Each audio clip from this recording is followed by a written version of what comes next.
బైబిల్‌ను ప్రస్తుతమైనటువంటి దినాలను ఇలా చెప్తుంది ఏంటంటే దుర్దినాలు అంది. ఏంటంట? దుర్దినాలు. దుర్దినాలంటే ఏంటి? ఎలా ఉంటాయి? దైవిక లక్షణాలు కనిపించవు. మానవత్వపు విలువలు కూడా కనబడవు. సమాధానకరమైన సంగతులు కూడా కనబడవు. ప్రేమానురాగాలు కూడా కనబడవు. ఇవన్నీ కనబడనటువంటి తరంలో మనం ఉన్నాం. ఎందుకంటే ఎవరి మధ్యలో కూడా సమాధానం అనేది లేదు. భార్య భర్తలకు చాలా కష్టంగా ఉందన్నమాట. ఇష్టపూర్వకంగా కాపురం చేసేటువంటి పరిస్థితులు కనబట్ల. తల్లిదండ్రులు బాధ్యత లేని తల్లిదండ్రులుగా ఉన్నారు. పిల్లలు వారికి నచ్చిన జీవితాన్ని బ్రతకడానికి ఇష్టపడుతున్నారు. ఇక బంధువులు, స్నేహితులు, వారి మధ్యలో ఉన్న ప్రేమ చల్లారిపోయింది. ఇలాంటి పరిస్థితుల్లో మన యొక్క విశ్వాస జీవితాన్ని, మన కుటుంబాన్ని కట్టుకోవడానికి ఎంత ప్రయాసపడాలి చూడండి. ఎంత కష్టపడాలి.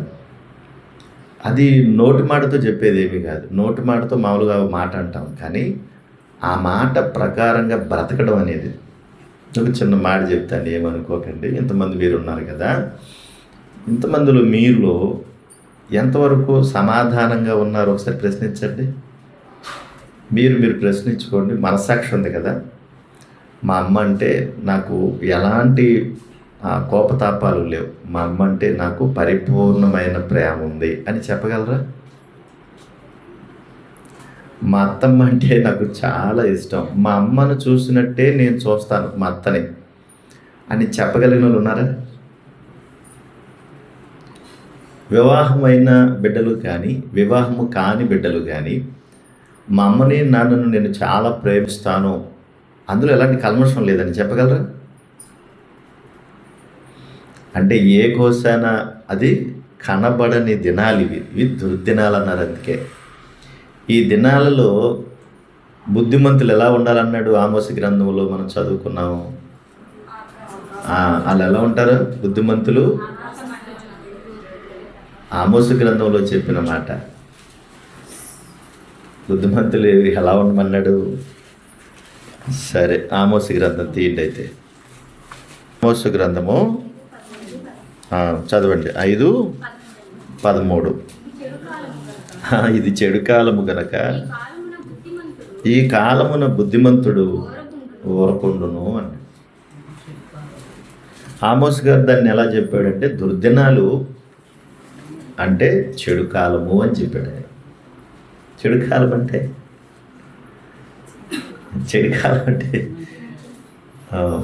పోయే కాలం అంటే చూసారా, అదన్నమాట. కనుక మంచి లేదు.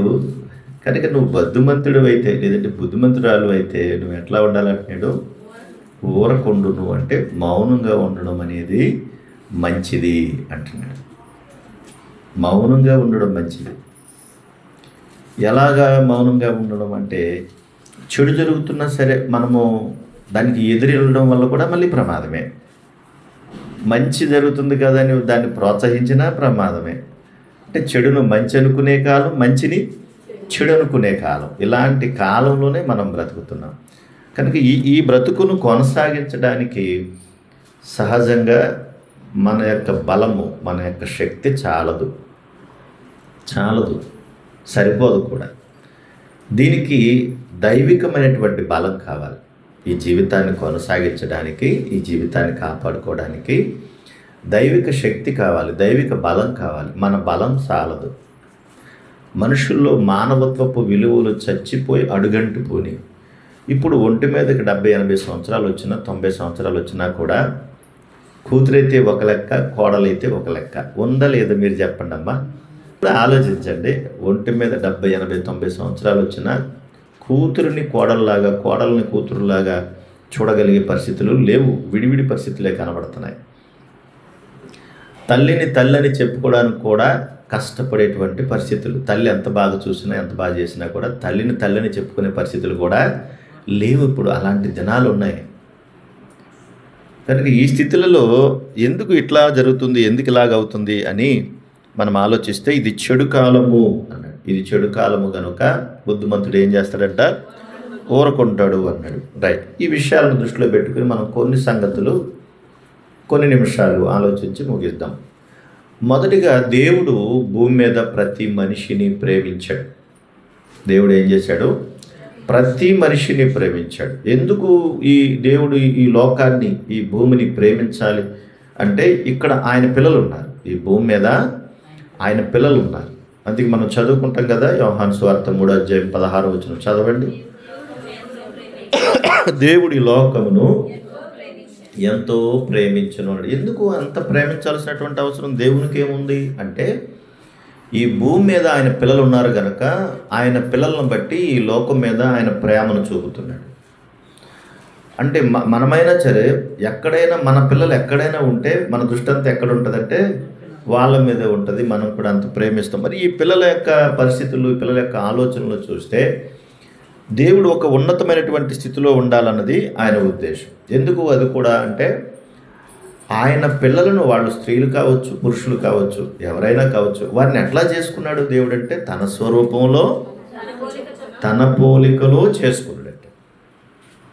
తన స్వరూపంలో తన పోలికలో. మీ ఇంట్లో పిల్లులు ఉంటాయి, కుక్కలు ఉంటాయి, ఎలకలు ఉంటాయి, అన్ని రకాల జీవరాశులు ఉంటాయి, కానీ ఏవి ఆయన పోలిక కాదు, ఏవి ఆయన స్వరూపం కాదు. కానీ ఎవరు అంటే మానవులైన ప్రతి వారు, నమ్మినా నమ్మకపోయినా మానవులైన ప్రతి వారిని కూడా దేవుడు తన స్వరూపంలో తన పోలికలో చేసుకున్నాడు గనకన, తన పోలిక తన స్వరూపం భూమి మీద ఉంది గనకన ఈ భూమి మీద ఉన్నటువంటి ప్రతి వారిని ఆయన ప్రేమిస్తున్నాడు. ఇలాంటి ప్రేమ కలిగినటువంటి దేవుడు మనుషులను భూమి మీదకి పంపిస్తే మనుషులు చేసేటువంటి సంగతులు, మనుషులు ఎలా ఉన్నారు అని అంటే వారి స్థితిగతులు, మనుషులందరూ కలిసి బైబిల్లో ఈ విధంగా మాట్లాడతాడు. దైవ సంబంధమైన వాటిని వెలుగుగా, దైవ సంబంధమైన కాకుండా ఉన్న వాటిని చీకటిగా పోల్చి మాట్లాడతాడు. అయితే మనుషులు ఇంత చక్కగా దేవుడు ప్రేమించి చేస్తే మనుషులు చేసేటువంటి, లేదంటే మానవులు చేసేటువంటి పనులు చూడండి ఒకసారి ఎట్లా ఉంటాయో. ఒకసారి 53వ కీర్తన 2వ చరణం ఒకసారి చూడండి. వివేకము కలిగి దేవుణ్ణి ఎదుకువారు కలను. మొదటి వచ్చిన కూడా చదువు. దేవుడు లేడని బుద్ధిహీనులు తమ హృదయములో అనుకొందురు అన్నారు. చాలమ్మ. అక్కడ ఏమంటాడట, వాళ్ళు మనుషులందరినీ దేవుడు భూమి మీదకి పంపిస్తే భూమి మీద ఉన్న వారందరిలోనూ కూడా వాళ్ళు ఏమనుకుంటున్నారట, దేవుడు లేడు అని అంటున్నారట. ఏమనుకుంటున్నారంటే దేవుడు లేడు. ఆ తారాస్థాయికి చేరుకున్నారు ఇప్పుడున్న ప్రజలు కూడా. ఒకవేళ దేవుడు ఉన్నాడన్నటువంటి పరిస్థితి ఉంటే భయం ఉంటుంది, జాగ్రత్త కలిగి ఉంటారు. కానీ అది లేదు కనుక దేవుడు దగ్గరికి రావాలంటే భయం. ఎందుకంటే దేవుడు ఏదైనా చెప్తాడేమో, చెప్తే దేవుడు చెప్పిన ప్రకారం మనం ఏం చేయాలా, ఆచరించాలి. ఒక నియమాలు ఉంటాయి, కట్టుబాట్లు ఉంటాయి, విధులు ఉంటాయి, హక్కులు ఉంటాయి, వాటి ప్రకారంగా చేయాలి. మీకు ఈ విధంగా కూడా చెప్తాను. ఇప్పుడు అమ్మ నాన్న ఉన్నారనుకోండి, వాళ్ళ కంట్రోల్లో ఉండాలి. అమ్మ నాన్న లేకపోతే వాళ్ళ కంట్రోల్లో మనం లేకపోయినా పర్వాలేదు అన్నట్టు ఉంటుంది అనమాట. అందుకే వాళ్ళు ఎదురుగుండా ఒక లెక్క, వాళ్ళ ఎదురుగుండా లేకపోతే ఒక లెక్క. అసలు అమ్మ నాన్న పేరే ఎత్తరు. కనుక వాళ్ళ పరిస్థితులు ఎట్లా ఉన్నాయంటే, ఇక్కడ దేవుడు లేడు అని అంటే ఇక్కడ తల్లిదండ్రులు ఎదురుగుండా ఒక లెక్క, లేకపోతే ఒక లెక్క మనుషులందరూ. అంతేకాదు అక్కడ ఇంకా మాట్లాడుతుంటాడు, వారు చెడిపోయిన వారు. వారు ఎలా ఉన్నారంట, చెడిపోయారంటే ఇంక చేసే అసహ్యమైన కార్యక్రమాలే కదా. కానీ వారు చెడిపోయారు అంటే ఎట్లా చెడిపోయారు అంటే దైవిక నియమాలకు దూరం అయిపోయారు. వాళ్ళు దైవిక నియమాలు లేవు వాళ్ళల్లో. కనుక ఇందులో పురుషులు ఉన్నారు, స్త్రీలు ఉన్నారు, పిల్లలు ఉన్నారు, పెద్దలు ఉన్నారు, అందరూ అందులో గూడు కట్టుకుని ఉన్నారు. ఎంత కష్టపడాలో మీరు చూడండి. ఇప్పుడు చిన్న ఉదాహరణ, ఇప్పుడు గేదెని తీసుకొచ్చి కట్టేయాల. గేదెని తీసుకుని కట్టేయాలంటే ఎంత టైం పడుతుంది అంటే, ఒకరు పట్టుకుంటారు, 2 దెబ్బలైతే ఏమవుతుంది, ఓహో నా యజమాని ఇలా రమ్మంటున్నాడు కావాలనుకుని గబగబా వెళ్ళిపో, తీసుకెళ్ళావు, కట్టడానికి కట్టేసావు, పచ్చగడ్డ వేసావు, ఆకలైతే తింటుంది, లేకపోతే తినేసి పడుకుంటుంది. అది ఇంక చెడికార్యాలు ఏం చేస్తుంది, అది చెడికార్యాలు నీ మీద తిరగబడుతుందా, నిన్నేమన్నా అంటదా? ఏం కూర వండావు అంటే బెండకాయ కూర. బెండకాయ కూర ఎవడు తింటాడు? అత్తమాను బెండకాయ కూర ఎవడు తింటాడు అని ఏమన్నా అడుగుతుంది అది? రోజు పచ్చగడ్డే ఎండుగడ్డేనా, ఉలవలేనా, తవుడేనా, చిట్టేనా అని అడుగుతుందా? అడిగిద్దా? 2 దెబ్బలేసి చివుడి ఆ చిట్టు తిరుగుండా పెట్టి తిన అంటే ఏం చెప్పు? తిన్న తర్వాత మరి పాలు ఇవ్వకపోతే ఏం చేస్తావు? దాన్ని అంత కొడతావు, దాని పాలన్నీ తాగేస్తావు, దాన్ని కొడతావు, పైగా దాని పిల్ల ఆగానంటే అర్థం ఉంటుంది అన్నమాట. కొంచెం అర్థం చేసుకోవాలి మీరు. కనుక ఇది మనం చేస్తాం, అది చెడిపోలేదు. దేవుడు దానికి ఇచ్చిన బాధ్యతను నెరవేరుస్తూ దాని త్యాగాన్ని అది చేస్తుంది. ఎంత చక్కగా నెరవేరుస్తుందంటే, యజమాని నాకు ఆహారం పెట్టాడు, పెట్టిన ఆహారం నేను తీసుకున్నాను, తిరిగి మరలా నేను పాల రూపంలో ఆ రుణాన్ని తీర్చుకుంటున్నాను. దేవుడు ఈ బాధ్యత నాకు ఇచ్చాడు కాబట్టి ఇది నేను నెరవేరుస్తున్నా. మరి బిడ్డల దగ్గరికి వచ్చేటప్పటికి అలా కనిపించట్లేదు, పెద్దవాళ్ళ దగ్గరికి వచ్చినప్పుడు కనిపించట్లేదు, మనుషుల దగ్గరికి వచ్చినప్పుడు కూడా అది కనబడటం. అంటే బైబిల్ అందుకే ఏమంటాడంటే ఇది ఒక నటన అన్నాడు. ఏంటంటే ఇది నటన. అది పశువులు ఏవి నటించలేవు తెలుసా, ఏవి నటించలేవు. కానీ ఇక్కడ మనమే నటిస్తూ ఉంటాం. ఎంత నటన అంటే నటనకు మారు పేరు ఇంకెవరూ లేరు, మనకన్నా మించిన వాళ్ళు ఎవరు లేరు. అక్క జీవనక్క అంతే కదా, ఎంత బాగా నటిస్తామంటే అసలు నాకన్నా మంచివాళ్ళు, నాకన్నా పరిశుద్ధులు ఎవరు లేనట్టుగా మనం నటించేస్తూ ఉంటాం. కనుక ఈ స్థితి చెడిపోయినటువంటి స్థితి అంటున్నాడు. పోనీ ఇక్కడ దాకా ఆగారా మీరు అంటే 2వ వచనంలో వివేకము కలిగి దేవుని వెదుకువారు కలరేమోనని దేవుడు ఆకాశం నుండి ఏం చేస్తున్నాడట, పరిశీలన చేస్తున్నాడు. కానీ వారందరూ దారి తొలగి బొత్తిగా చెడిపోయారు. అంటే వాళ్ళు దేవుడు లేడనుకుంటా బ్రతుకుతున్నారు, చెడిపోయి బ్రతుకుతున్నారు. పోనీ దేవుణ్ణి ఏమన్నా వెతుకుతున్నారంటే వెతకకుండానే వెళ్ళిపోతున్నారు. పోనీ అక్కడ దాకా ఆగారంటే మొత్తానికి పూర్తిగా దారి తొలగిపోయారు.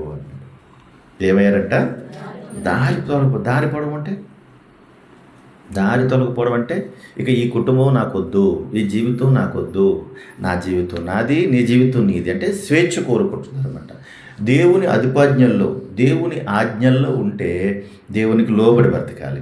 దేవుని ఆజ్ఞలే లేకపోతే, ఇప్పుడు మందిరానికి వచ్చామనుకోండి, మందిరంలో ఏమి నేర్పుతారు, మందిరంలో ఏమి నేర్పిస్తారు, ఎవరు చెప్తారు, మందిరంలో ఎవరు మాట్లాడతారు, ఏ మాటలు మాట్లాడతారు మందిరంలో అంటే దేవుని మాటలే కదా మాట్లాడతారు. కాబట్టి మందిరానికే రాకపోతే మనము ఏ నియమ నిబంధనలకు కట్టుబాట్లకు లోబడి పనే లేదు. కనుక దారి తొలగిపోవడం అంటే ఈ లోకములో ఉన్న వాటిని ఆశించి అర్థం చేసుకుని ఈ లోకమే నాకు బాగుంది అని అనుకుని వాళ్ళకి నచ్చిన జీవితాన్ని బ్రతకడానికి ఇష్టపడి చీకటి సంబంధమైన కార్యాలలో వాళ్ళు మునిగిపోతున్నారు. నువ్వు అలా కొట్టకూడదు. దేవుడు ఏమన్నాడు తెలుసా? భర్త భార్యని ఏం చేయమన్నాడు? ప్రేమించమన్నాడు. నువ్వు అలా తాగి ప్రేమించకూడదు, తాగకుండా ప్రేమించాలని చెప్తావా? మరి ఏమని చెప్తావు? వాడు తాగొచ్చేవాడు, నువ్వంటే నాకు ఎంత ప్రేమ తెలుసా డియర్ అంటాడు. వాడు తాగేసి ఫుల్గా. ఇప్పుడు తాగి కాదు, నువ్వు తాగకుండా ప్రేమించాలరా బాబు అంటావా? ఏం చెప్తావు వాడికి? ఈ రోజున చెడిపోయిన వారి స్థితిని బట్టి ఎన్ని కుటుంబాలు పాడవుతున్నాయి తెలుసా? అసలు ఎన్ని కుటుంబాలు ఈ తాగుడు వ్యసనానికి బానిసలైపోయి ఆ భార్య బిడ్డలు ఏమీ చేయలేక దిక్కులోని స్థితిలో ఉండి ఎవరికి చెప్పుకోలేక లోపల మదన పడిపోతూ చావాలా బతకాలా అనే స్థితిలో ఉన్నటువంటి స్త్రీమూర్తులు చాలామంది ఉన్నారు. ఒకవేళ చచ్చిపోదామని వాళ్ళు ప్రయత్నం చేస్తూ ఉంటే ఎదురుకుండా బిడ్డలు అడ్డం వస్తున్నారు. ఆ బిడ్డలను చూసి మరలా బిడ్డలనాథులు అయిపోతారేమో అని బిడ్డలను బట్టి కొంతమంది బతుకుతున్నారు. కొంతమంది అయితే ఆడబిడ్డలను కూడా చంపేసి ఇంకా నీ బతుకు నాది, నా బతుకు నీది పోరా అంటున్నారు. ఇక కొంచెం బరి తెగించిన వాళ్ళు అయితే వాడిని చంపి డ్రమ్ములో పెడుతున్నారు.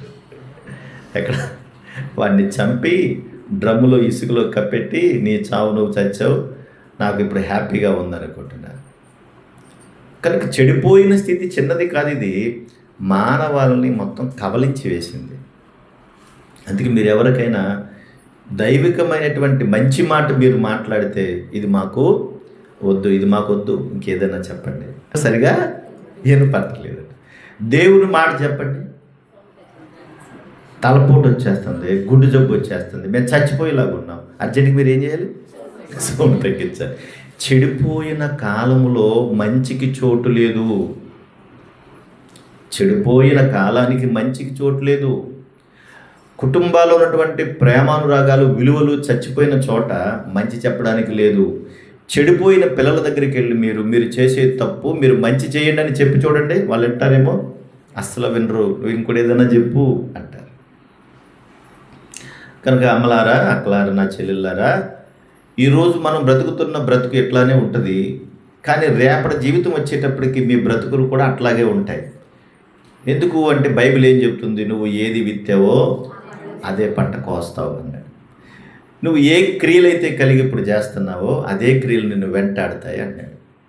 కానీ నువ్వు ఏదైతే విత్తుతున్నావో, ఏదైతే చేస్తున్నావో అదే నీ యొక్క భవిష్యత్తును నిన్ను వెంటాడుతుంది. కనుక స్వార్థముతో నిండిపోయినటువంటి ఈ మనుషుల మధ్యలో దేవుడు కోరుకున్నది ఏంటంటే, నన్ను వెదికేవారు ఉన్నారేమో, నన్ను చూసేవారు ఉన్నారేమో, నన్ను పట్టుకునేవారు ఉన్నారేమో, నా గురించి ఆలోచించేవారు ఉన్నారేమో అని వెతుకుతున్నాడంట ఆయన. ఆ వెతుకులాటలో మరి నువ్వు ఉన్నావా లేదా అది చూసుకోవాలి. దేవుడు పరిశుద్ధుడైతే ఆయన నన్ను వెతుకడం ఏంటి? అసలు ఎవరు ఎతకాలి? సొత్తు ఉన్నప్పుడు మనం వెతుక్కుంటా వెళ్ళాలి, అవునా కదా? చెప్పండి. రైట్. ఇప్పుడు దేవుని సొత్తు మనం కదా, మనల్ని పుట్టించిన వాడు ఆయన కదా. ఇప్పుడు దేవుణ్ణి మనం వెతకాలా, మనల్ని దేవుడు ఎతకాలా? ఎవరు వెతుక్కుంటూ వెళ్ళాలి? నన్ను సృష్టించిన నా సృష్టికర్త ఎక్కడున్నాడు అనుకుంటా వెతుక్కుంటూ పోవాలి కదా. కానీ ఇప్పుడు రివర్స్లో ఉంది కాలం. ఎందుకు అంటే ఇది చెడు కాలం. నాయనా, నేను నీ దేవుడను, నిన్ను పుట్టించిన వాడను, నిన్ను పెంచి పెద్ద చేసిన వాడను, నీకు ఆరోగ్యం ఇచ్చిన వాడను నేనే, నిన్ను పోషించేవాడను నేనే, నీకు పెళ్లి చేసింది నేనే, నీకు బిడ్డనిచ్చింది నేనే, నన్ను చూడరా ఒకసారి అని ఎవరు అడగాల్సి వస్తుంది? దేవుడు అడగాల్సి వస్తుంది. చూడండి ఎంత కర్మో. ప్రభా, బిడ్డలు లేరు నాయన, మా కొడుక్కి పెళ్ళి అవ్వట్లేదు నాయన, పెళ్లి చేయండి నాయన అంటే సంఘం అంతా ఏం చేస్తుంది?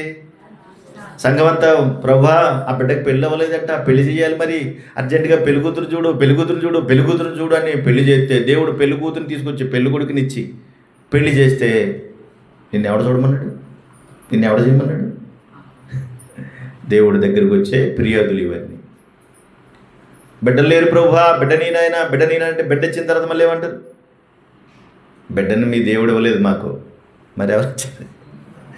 మీ దేవుడు ఇవ్వలేదు మాకు. ఓహో, మీకు దేవుడు మాకు దేవుడు ఉన్నాడు అన్నమాట. అంటే దేవుడు చేసిన ఉపకారాలు మలిచిపోయే చెడు కాలం, దేవుడు నన్ను పుట్టించినటువంటి నా సృష్టికర్త అని విడిచిపెట్టినటువంటి అవిధేయతా కాలంలో ఉన్నాం మనము. ఆయన్ని వెతకాల్సింది పోయి ఆయనే మనల్ని వెతుక్కుంటూ రావాల్సినటువంటి గతి పట్టింది.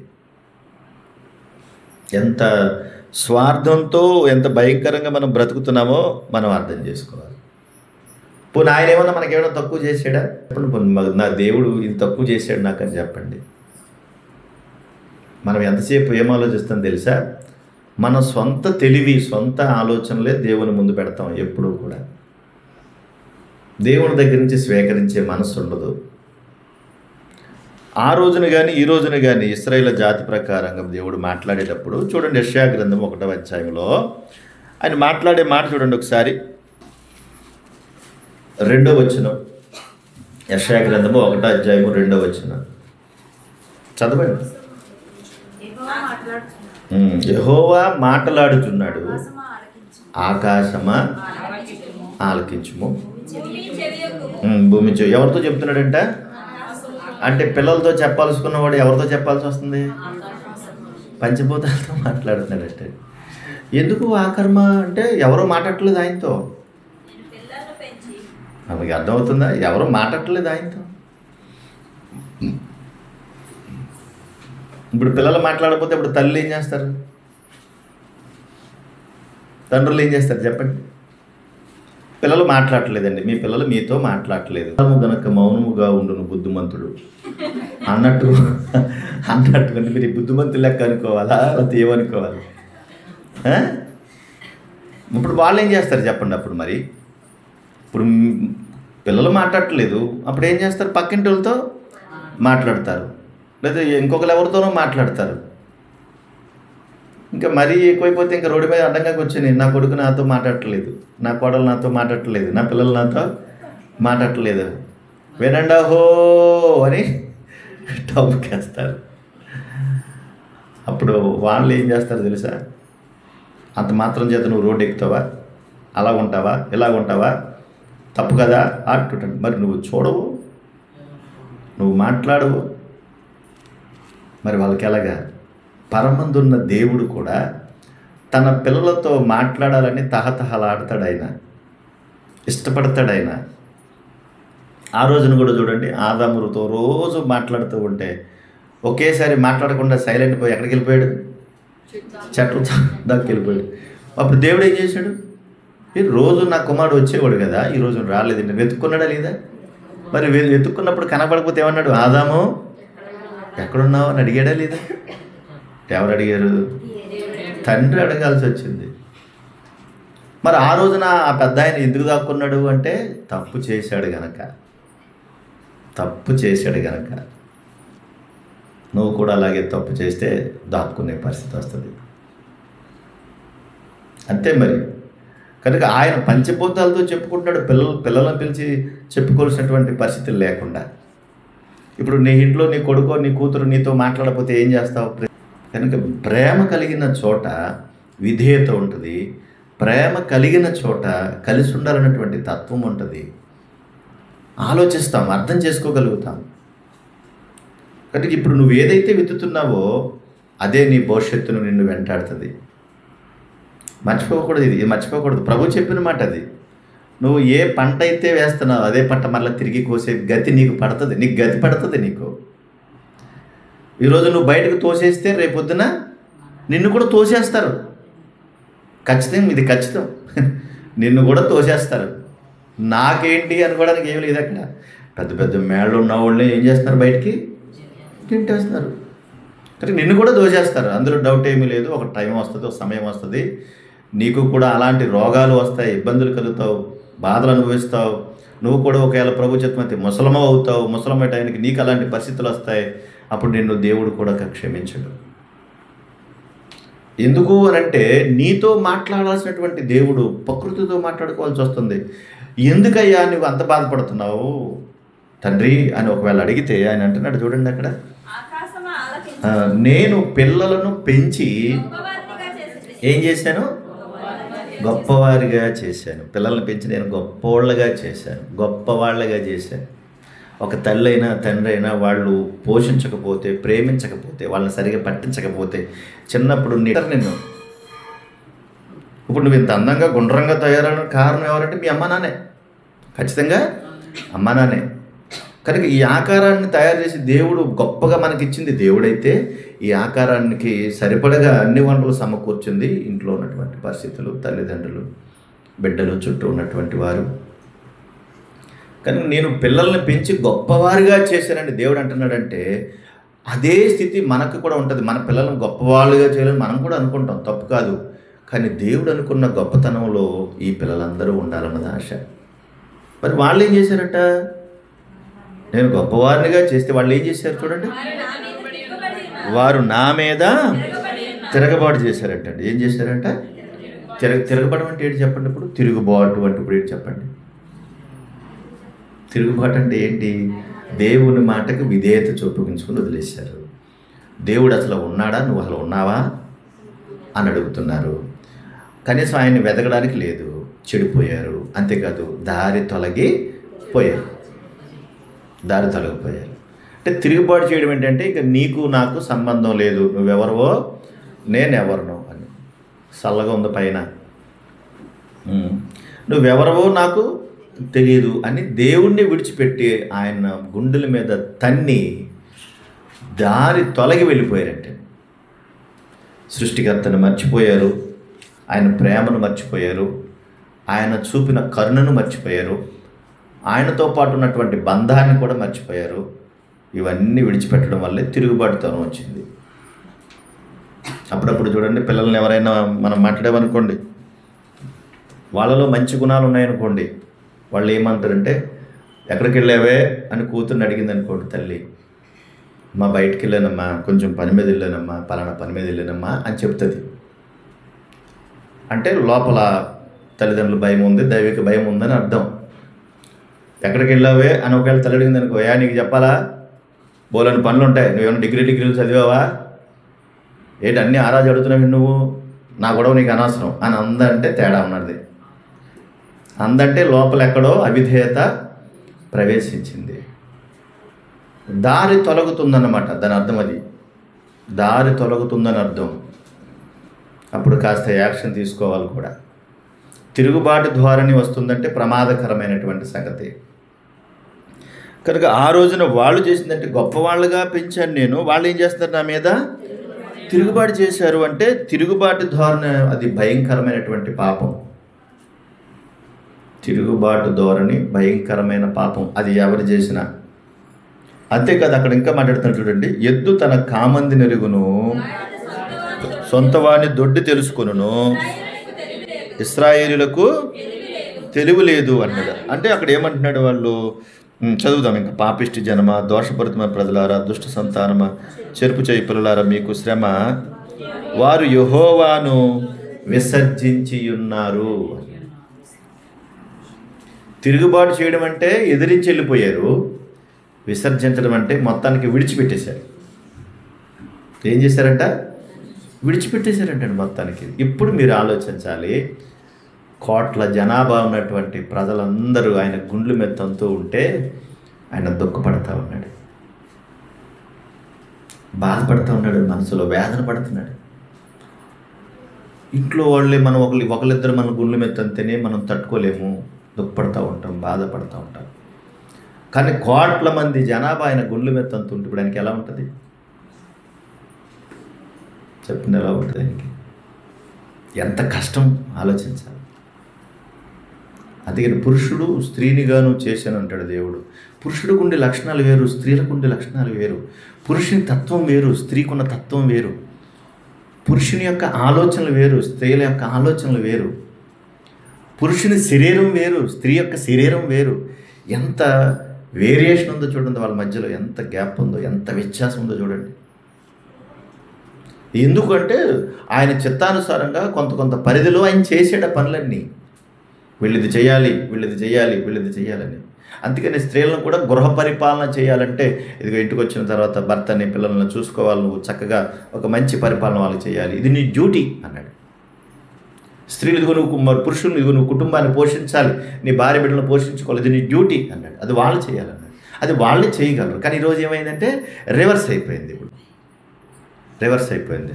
పురుషులు చేయాల్సిన పని చేయటం లేదు, స్త్రీలు చేయకుండా పనులు చేస్తున్నారు. మరి దానివల్లే కదా మరి అన్నీ కూడా ప్రమాదకరం. వీళ్ళందరూ కూడా రోడ్లు ఎక్కారు, ఉద్యోగాలు చేస్తున్నారు, అన్నిట్లోనూ కూడా ఎవరు కనబడుతున్నారంటే స్త్రీలే కనబడుతున్నారు. అందుకని నీ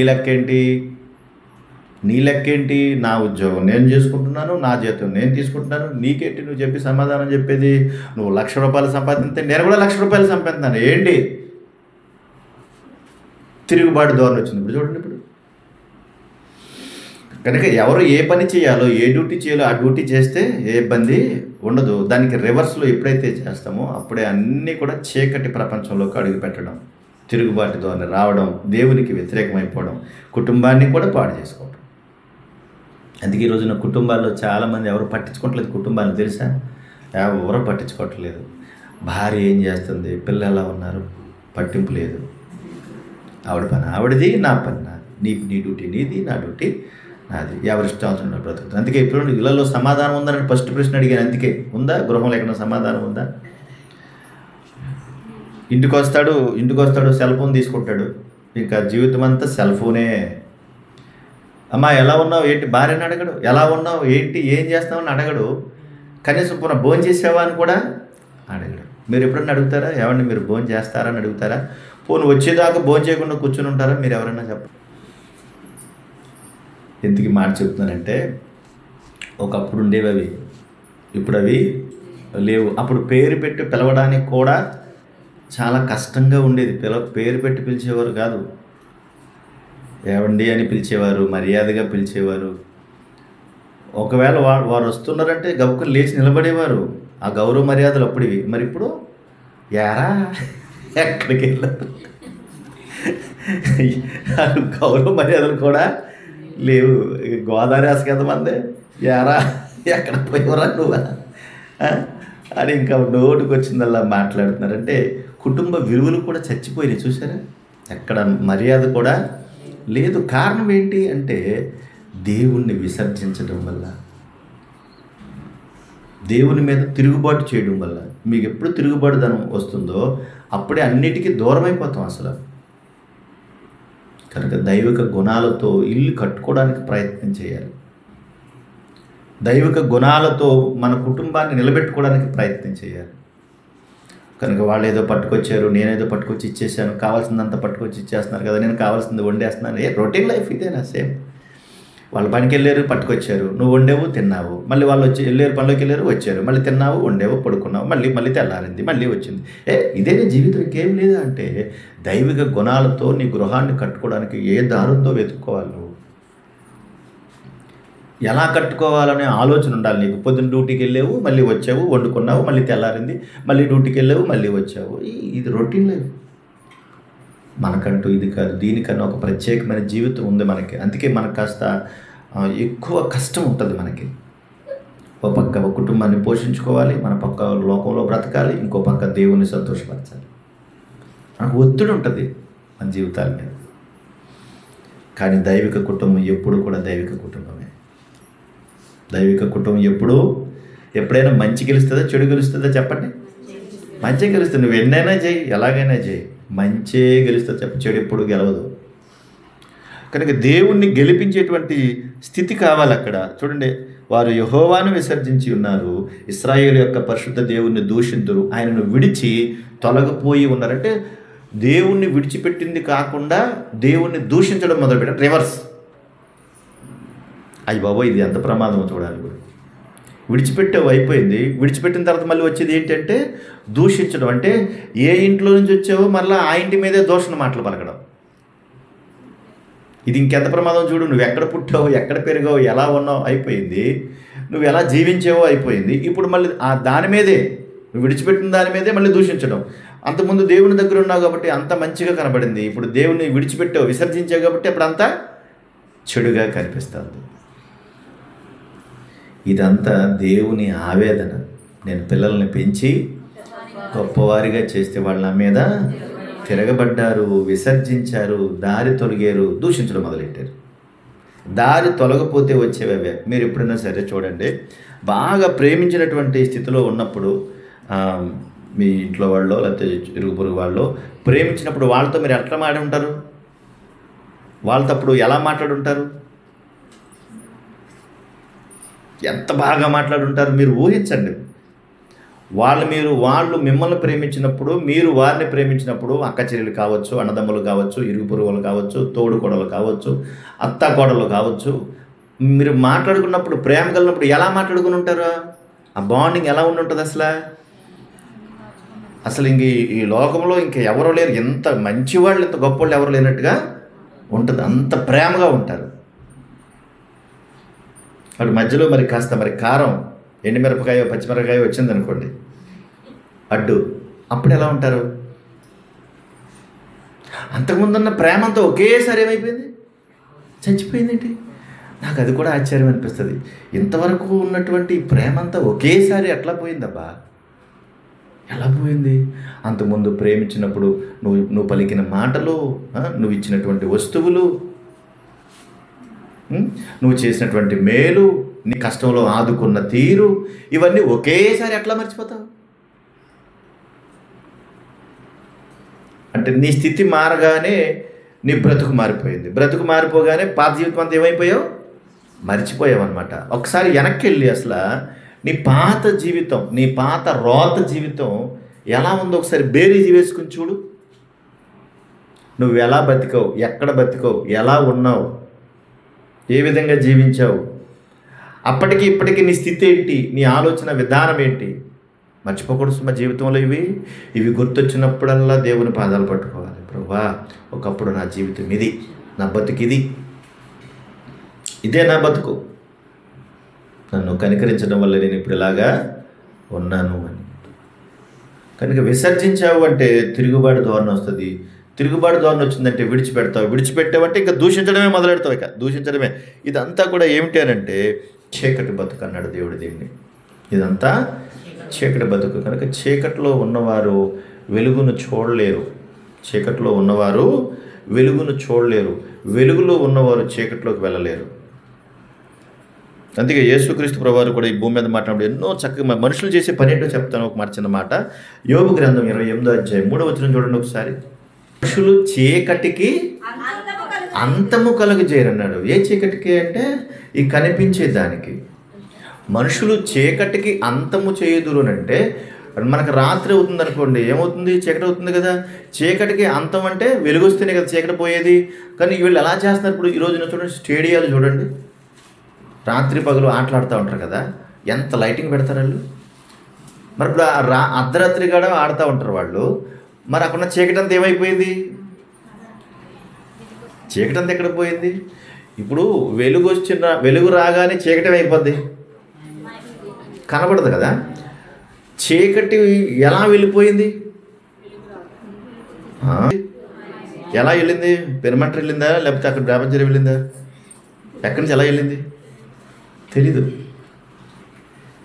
లైట్ వేయగానే పోయింది అది. మళ్ళీ లైట్ ఆపేగానే మళ్ళీ వచ్చేస్తుంది. ఎక్కడి నుంచి వచ్చేసింది ఏమో తెలియదు. ఎక్కడి నుంచి వచ్చిందో తెలియదు. లైట్ ఆపేగానే మళ్ళీ వచ్చేస్తుంది చీకటి. మనుషులు చీకటికి అంతం చేయదురు అంటే ఎంత చీకటైనప్పటికీ కూడా విస్తారమైనటువంటి ఎల్ఈడి లైట్లు పెడుతున్నారు ఈరోజు. లైటింగ్ పెట్టగానే చీకటి అంతా ఏమైపోతుంది? వెళ్ళిపోతుంది. అంటే మనుషులు చేసేటువంటి పనులు ఏంటంటే కనిపించేటువంటి ఈ చీకటిని అంతటినీ తొలగించగల శక్తిమంతులు అయిపోయారు. కానీ వారి హృదయంలో కట్టినటువంటి ఆ భయంకరమైన చీకటిని చూసారా, దాన్ని మాత్రం తొలగించుకోలేరు. అసలు దాని గురించి ఆలోచనే ఉండదు. ఆ చీకటి లోపల ఉండడం వల్లే జరిగేది ఏంటంటే తిరుగుబాటుతనం, విసర్జించడం, దూషించడం, చెడు కార్యాలు చేయడం. నీ లెక్కేంటి అతనికి వెళ్ళి అంటాం, దేవుడు లేడు ఏం లేడు అంటాం, చేసిన మేలు మర్చిపోవటం, సృష్టికర్తను విడిచిపెట్టడం, ఇవన్నీ కూడా చీకటి కార్యాలు అంటారు వీటిని. కానీ కనిపించే చీకటిని పారద్రోలగల శక్తి అయితే వచ్చింది, కానీ హృదయంలో కట్టిన చీకటిని పారదోలే పరిస్థితి లేదు, ఇప్పటికీ లేదు. అందుకే అలాగే వెళ్తూ ఉంది. మనుషుల్ని ప్రేమించడం కన్నా ఇప్పుడు ఎక్కువ ఎవరిని ప్రేమిస్తున్నారు తెలుసా? జంతువుల్ని, పెట్స్ అంటారు కదా, కుక్కల్ని, పిల్లిని, ఎలకల్ని కూడా, పందికొక్కుల్ని కూడా, పందుల్ని కూడా. మనుషుల మీద ప్రేమ లేదు, సాటి మానవుని మీద ప్రేమ లేదు, చచ్చిపోయిందంతా. వీటిని ప్రేమిస్తున్నారు ఎక్కువ. పిల్లులకి, కుక్కలకి, వాటికి పట్టు పరుగులు, వాటికి లక్షల రూపాయలు ఖర్చు పెడుతున్నారు. మొన్న ఒకరు ఇక్కడ మన దగ్గర జిల్లాలోనే ఈస్ట్ గోదావరి అనుకుంటున్నారు, కుక్కకి శ్రీమంతం చేశారు.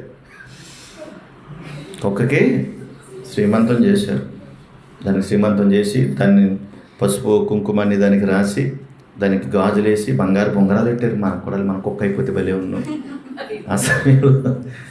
దానికి బంగారు బొంగరాలు పెట్టారు, దానికి నామాలు పెట్టారు, దానికి కావాల్సినవన్నీ చేశారు. అంతేకాదు చక్కగా అందరిని పిలిచి భోజనాలు పెట్టారు. అంటే ఎంత ప్రేమ ఉంటే చేయగలుగుతారు కదా. ఇది మా ఇంట్లో తిరుగుతుంది, మా ఇంటి మహాలక్ష్మి అని దాన్ని అంత ప్రేమ చూపించారు. దాన్ని అందరిని పిలిచి భోజనం పెట్టారు. ఆ తర్వాత దానికి డెలివరీ అయింది. డెలివరీ అయిన తర్వాత దాని పిల్లలను కూడా చూపించారు. శ్రీమంతం అయిపోయాక డెలివరీ అయింది. అంటే అర్థం చేసుకోండి ఎంత ప్రేమ వాటి మీద పెడుతున్నారు. కుక్కలన్నీ కూడా ఈ రోజున వీధి కుక్కలన్నీ విపరీతంగా పెరిగిపోయినాయి. చూసారా, ఎక్కడెక్కడ కనబడుతున్నాయి. ఆఖరికి గోలపల్లాక ఢిల్లీలో ఉన్న సుప్రీంకోర్టు కూడా ఎవరు బాబా ఈ కుక్కలు పట్టుకుని ఏదైనా చేయండి బాబా అని సుప్రీంకోర్టు దాకా వెళ్ళాల్సి వచ్చింది. ఈ కుక్క ప్రేమికులు ఉన్నారు కదా, వీళ్ళందరూ పొగడి కోర్టులో కేసేసేసారు. ఈ కుక్కలు చంపేస్తారా అంటే అది మరీ దారుణం. అది సినిమా యాక్టర్ ఏకంగా ఏడు చేస్తుంది. అమ్మ బాబాయ్, వాటి మీద అంత ప్రేమ ఉంది కానీ సాటి మనుషుల మీద ప్రేమ లేదు. ప్రేమ లేని తత్వం అంటే అదంతా చీకటి కోణాలు. ఇవన్నీ చీకటి, భయంకరమైనటువంటి ఈ పాపం అనే చీకటి వాళ్ళని ముంచింది. కనుక నీలో కూడా నాలో కూడా అదే చీకటి ఉంటే మనము కూడా ఎవరిని ప్రేమించలేం. నా అనేటువంటి స్వార్థం మన లోపల ఉంటుంది. దేవుని మీద తిరుగుబాటుతనం కూడా ఉంటుంది. ఇంకంతే అవి ఏమి ఉండవు. కానీ ఒక్కటి మాత్రం గమనించుకోవాలి, మన బ్రతుకులో కూడా చీకటి గల దినాలు వస్తాయి. మనము కూడా ఏదో ఒక సమయానికి వృద్ధాప్యంలోకి వెళ్తాం. ఇప్పుడున్నట్టే ఇలాగే ఉంటామా? ఉండం కదా. ఏదో ఒక రోజు ఏమవుతాం? ముసలివాళ్ళు అవుతాం కదా. అప్పుడు ఎలా ఉంటుంది మన పరిస్థితి?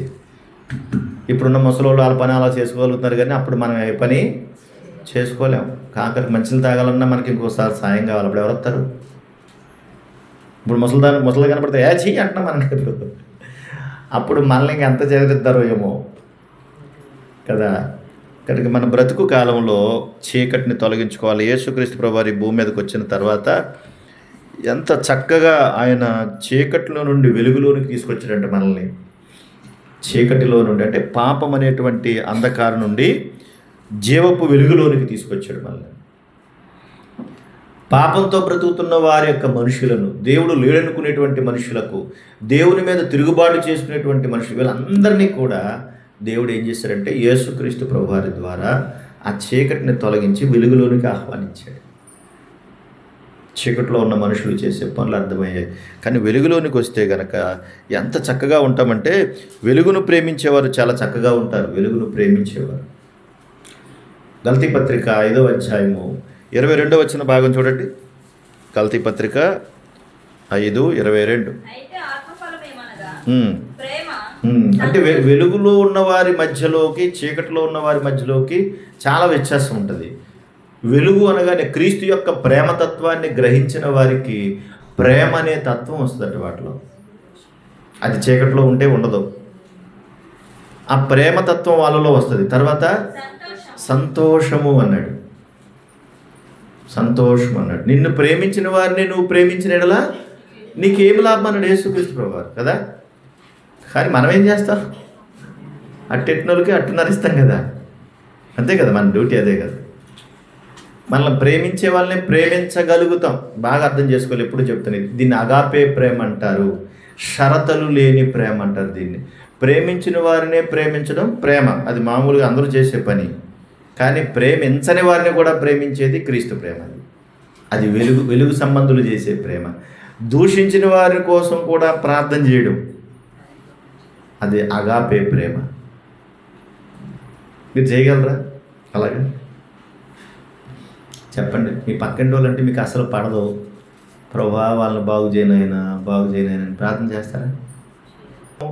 అది మనుషులందరూ చేసే పని. కానీ వ్యతిరేకించిన వారిని కూడా ప్రేమించడం క్రీస్తు ప్రేమ తత్వం. అది కనుక అందులో ప్రేమ ఉంటుంది, అందులో సంతోషం ఉంటుంది, ఇంకా సమాధానం ఉంటుంది, దీర్ఘశాంతం ఉంటుంది, దయాళుత్వం ఉంటుంది, మంచితనం ఉంటుంది, విశ్వాసం ఉంటుంది, సాత్వికం ఉంటుంది, ఆశ నిగ్రహం ఉంటుంది. ఇది ప్రేమతత్వంలో ఉండేవి. కనుక క్రీస్తు యొక్క ప్రేమతత్వంలోకి వచ్చిన వారు దేవుణ్ణి ఎదిరించరు, దేవుణ్ణి తిరుగుబాటు చేయరు, దేవుణ్ణి విడిచిపెట్టరు, చెడు కార్యములు చెయ్యరు, దూషించరు, దారి తొలగిపోరు, ఎప్పుడు దేవుని యొక్క దారిలో ఉంటారు. ఎందుకు? కారణం ఏంటనంటే ఈ లోకాన్ని ప్రేమించినటువంటి దేవుడు చెడిపోయినటువంటి పిల్లలను రక్షించడానికి యేసుక్రీస్తు ప్రభువారిని భూమి మీదకి పంపిస్తే ఆ ప్రేమ ఏం చేసింది? మన కొరకు ప్రాణం పెట్టిందంట. ఏం చేసింది? ఆ ప్రేమ ప్రాణం పెట్టింది. ఇప్పుడు మనం వెతకడం మానేసాం. వెతకడం మానేయగానే దేవుడు ఏం చేశాడంటే, మీరు ఎలాగా వెతకడం మానేశారని చెప్పి ఆయనే వెతుక్కుంటూ వచ్చాడు. అర్థమైంది? ఇప్పుడు ఆయనే వెతుక్కుంటూ వచ్చాడు. వెతుక్కుంటూ వచ్చినటువంటి పరిస్థితులు చూడగానే పిల్లలందరూ ఎట్లా ఉన్నారంటే, చెడిపోయిన స్థితిలో, పాపం అనే రోగం పట్టిన జబ్బుతో భయంకరంగా దీనస్థితిలో కనబడ్డారు. నీ బిడ్డో ఇప్పుడు ఇంకొకరు వాళ్ళు చెడిపోయి భయంకరంగా కనబడుతున్నారు. తాగేసి రోడ్డు మీద పడి దొరుకుతున్నారు అనుకోండి. నీ కొడుకు అలా చేస్తున్నాడు అనుకోండి, విచ్చలవిడిగా తాగుతున్నాడు, విచ్చలవిడిగా తింటున్నాడు, తిరుగుతున్నాడు, వ్యభిచారం చేస్తున్నాడు, భయంకరమైన దుర్మార్గాలు చేస్తున్నాడు. ఇప్పుడు అలాంటి కొడుకుని చూడగానే అప్పుడు నీకు ఏమనిపిస్తుంది? ఆనందం కలుగుతుందా? ఎంత వేదన పడతావు కదా. అయ్యో బిడ్డ, ఎందుకు ఇలాగైపోయావు? దేవుడు అలా వెతుక్కుంటూ వచ్చాడు. చెడిపోయిన పిల్లలు అనేటువంటి మనల్ని చూసి వెతుక్కుంటూ వచ్చి, నాయనా ఈ భూమి మీద ఉన్నవి ఏమీ కూడా వీళ్ళ యొక్క పాపాలను తీయలేవు, వీరి పాపాన్ని ఏది తీయలేదు, కనుక నువ్వే వెళ్ళాలి, నా కోసం ఈ త్యాగం చేస్తావని యేసుక్రీస్తు ప్రభువు పంపిస్తే ఆయన వచ్చి మన కొరకు ఏం చేశాడు ఆయన అంటే తన ప్రాణాన్ని అర్పించాడట. అందుకే మన కోసమే దెబ్బలు తినడం, మన కోసమే చేత్కరణ, మన కోసమే నిందలు పడ్డం, ఇవన్నీ నేను భరించాను, మీరు కూడా భరించండి జాగ్రత్తనైనా అన్నారు. ఆయన పేరు చార్లీ కిర్క్. ఆయన చేసిన పని ఏంటి అనుకుంటున్నారు? దేవుని కోసం బతకండి అని చెప్పాడు. సేవకుడేం కాదు ఆయన, కానీ మంచి విశ్వాసి, ఒక మంచి వక్త. ఒక 3000 మంది మధ్యలో మాట్లాడుతూ పాపం గురించి మాట్లాడుతూ అంటాడు, మీరు చెడిపోయిన కార్యాలు చేస్తున్నారు, అలాంటి పని చేయకూడదు. అమెరికాలో అంటే ఎట్లా అనుకుంటున్నారు అక్కడ పరిస్థితులు? ఆడవాళ్ళు పెళ్లి చేసుకోండి, మగవాళ్ళు పెళ్లి చేసుకోండి అని చట్టం చేశారు అక్కడ. మన ఇండియాలో కూడా వచ్చింది అది. సాధారణంగా పెళ్ళి ఎవరు చేసుకుంటారు? స్త్రీ పురుషుడు చేసుకోవాలి కదా, దేవుడు పెట్టిన నియమం అదే కదా. కానీ అక్కడ ఆడవాళ్ళు పెళ్లి చేసుకోవచ్చు, మగవాళ్ళు పెళ్లి చేసుకోవచ్చు అంటే చట్టం చేశారు. అక్కడ దాకా ఆగారా? పిల్లలు పుట్టిన వాళ్ళు ఉంటే కనుక పిల్లల్ని అబార్షన్ చేసుకుని చంపేస్తున్నారు చాలామందిని. అక్కడ అబార్షన్ అనేది భయంకరమైన పాపం, అది తప్పుని ఖండించాడు అతను. ఇలాగ స్త్రీలు పురుషులు చేసుకోకూడదు, అది దేవునికి వ్యతిరేకమైన క్రియ, అది తప్పు అని వ్యతిరేకించాడు అతను. అక్కడ తుపాకీ కల్చర్ ఎక్కువ, గన్ కల్చర్ అంటారు. అంటే ఏంటి, ఇంకా ప్రతి ఒక్కరికి తుపాకు ఉంటుంది. ఇలాంటి పిల్లలకి పెద్దలు అందరికీ తుపాకులు ఉంటాయి. అందరూ తుపాకులు ఎవడ నచ్చపోతాను కాల్చేయడమేక గన్ కల్చర్ అంటారు. ఈ గన్ కల్చర్ అనేది తప్పు, ఇలా మీరు మనం ఒకరినొకరు చంపుకోకూడదు, ఇది పాపం అని చెప్తున్నాడు ఆయన. ఆ గన్న గురించి చెప్పేటప్పుడే గన్నెట్టి కాల్చేసాడు, అంటే చనిపోయాడు. అంటే పాపం గురించి చెప్పినప్పుడు యేసుక్రీస్తు ప్రభు వారిని సిలువేసి చంపారు. అదే పాపం భయంకరమైనది, అది దుర్మార్గమైనది, అది దేవునికి విరుద్ధమైనది అని ఎవరైతే చెప్తున్నారో వాళ్ళని కూడా ఏం చేస్తున్నారు? చంపుతున్నారు. చూసిన మంచిని స్వీకరించలేని దుర్మార్గమైన లోకంలో ఉన్నాం మనం. అందుకే ఎవరైనా అమ్మ తప్ప మనం అలా చేయకూడదని చెప్పండి, ఎంత కోపం వచ్చేద్దో. ఎందుకమ్మ అలా చేస్తున్నాడు, ఎంత కోపం వచ్చేస్తుందో. నువ్వు ఎంత పనికిమాలిన పని చేసినా కూడా చాలా బాగా చేసావమ్మా, నువ్వు సూపర్ అమ్మ అంటే మాత్రం ఎంత ఆనందపడిపోద్దు. నువ్వు చేసింది తప్పు అని ఖండించినప్పుడు ఓహో దేవుడి మాట తప్పని చెప్పాడని లోబడే తత్వం ఉండాలి. నీ దగ్గరికి వచ్చేటప్పటికి ఇంక నువ్వు నాపలేము, నిన్ను పట్టుకోలేము. కానీ ఎదుటి వారికి చెప్పడానికి మాత్రం బోల్డ్ అని విషయాలు వచ్చేస్తాయి, టకటకటా చెప్పేస్తావు. అసలు నేనంటే నాకన్నా నీతి మందిరాలు లేదు, నాకన్నా పరిశుద్ధురాలు లేదు, అసలు నేను ఎంత భక్తిగా ఉన్నానో అని చెప్తావు. కానీ నీకు వ్యతిరేకం దగ్గరికి వచ్చేటప్పటికి వెంటనే ఎక్కడ లేని కోపం వచ్చేస్తుంది నీకు. ఇంకా ప్రార్థన ఉండదు, ఆరాధన ఉండదు, సన్నిధి ఉండదు, దేవుడు ఉండడం, అన్నీ తిరుగుబాటు ధోరణి, దూషణ మాటలు, ఎదురు తిరగడం, ఇవన్నీ కూడా అపవాది లక్షణాలు, చీకటి లక్షణాలు. ఆ లక్షణాలు తీయడానికే కదా యేసుక్రీస్తు వారి లోకానికి వచ్చారు. కనుక నీలో సంతోషం ఉండాలి, ప్రేమ ఉండాలి, సమాధానం ఉండాలి, మంచితనం ఉండాలి, దయాళుత్వం ఉండాలి, ఆశ నిగ్రహం ఉండాలి. ఇది ఆయన చెప్పే విషయాలు. కనుక ఈ తత్వాన్ని జీవితకాలం మట్టుకు కూడా మనము కాపాడుకోవాలి. ఇప్పుడు చదవండి 3:16 యోహాను సువార్త ముగిస్తాను. 3:16 దేవుడి లోకమును ఎంతో ప్రేమించెను కాగా ఆయన తన అద్వితీయ కుమారునిగా పుట్టిన వాని యందు విశ్వాసముంచు ప్రతివాడు. ఆయన కోరిక ఏంటి? దేవుని కోరిక ఎవరూ నశించకూడదు, నశింపక ఏం చేయాలంటాడు ఆయన? నిత్య జీవం పొందినట్లుగా యేసుక్రీస్తు ప్రభు వారిని ఈ లోకానికి పంపించాడు. ఆయనకు రావడం కారణం ఒకటే ఒక కారణం, పాపము నుండి పరిశుద్ధలోనికి తీసుకురావాలి, చీకటి బతుకు నుండి వెలుగులోనికి తీసుకుని రావాలి, ఈ భూ సంబంధమైన వాటి నుండి పరలోకానికి తీసుకుని వెళ్ళాలి. అంతే ఆయన చేసే పని. ఇది నచ్చగా లోకం రకరకాలుగా ఉంటుంది. ఇది తెలుసుకున్న మనం దేవుని కొరకు బ్రతకాలి. ఇందులో స్త్రీ పాత్ర చాలా గొప్పది, మర్చిపోవద్దు. ఇందులో స్త్రీ పాత్ర చాలా గొప్పది. నీ కుటుంబాన్ని కట్టుకోవడానికి అన్ని వసతులు దేవుడు నీకు ఇచ్చాడు, ఎలాగ వాడుకోవాలి. అందుకే వివేకం అవసరం, సంతోషం అవసరం, ప్రేమ అవసరం. ఏ సమయానికి ఎలా నడుచుకోవాలో అలా నడుచుకుంటూ నీ కుటుంబాన్ని కట్టుకోవాలి, తెలుసుకోవాలి. అది వివేకంతో నువ్వు చేయాల్సిన పని,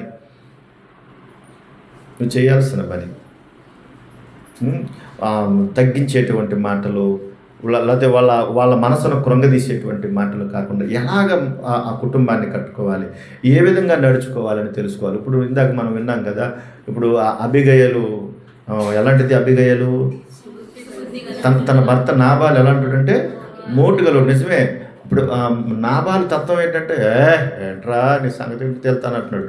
అంత ఆవేశపడుతున్నా కూడా అబిగైల్ ఏం చేసింది? చాలా సున్నితంగా స్మూత్గా నవ్వుతూ మాట్లాడింది. ఎవరి కొత్త చెప్పండి ఇది?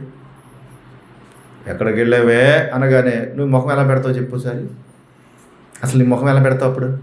ఇక్కడికి వెళ్ళానండి అంటావా? అంటావా? లేకపోతే ఇక్కడికి వెళ్ళానండి అంటావా? అసలు నీ ముఖం ఎలా పెడతావు చెప్పు ఒకసారి. అసలు భూమి మీద ఉన్న కోపం అంతా మొత్తం నీ ముఖంలోనే చూపించేస్తావు. నిన్ను ఎదురు ప్రశ్నించకూడదు. మరి అబిగైల్ అలా చేయలే. కుటుంబాన్ని అర్థం చేసుకోవాలి. ఇవన్నీ ఎవరు చెప్పరు. దైవికంగా ఉన్నటువంటి బిడ్డలు వాక్యాన్ని దగ్గర పెట్టుకుని దేవుడు ఎప్పుడు ఎవరితో ఎలా మసులుకోమన్నాడు అనే ఆలోచన రావాలి నీకు. అప్పుడు దేవుడు ఆ సమయానికి చక్కటి తలంపులు నీకు ఇస్తాడు. అర్థమవుతుందా? ఎంత చక్కగా ఉంటుంది అనుకుంటున్నారు అది. ఇప్పుడు ఆకుల పిసికల్లా ఉన్నారు వాళ్ళు. ఎంత చక్కని బాండింగ్.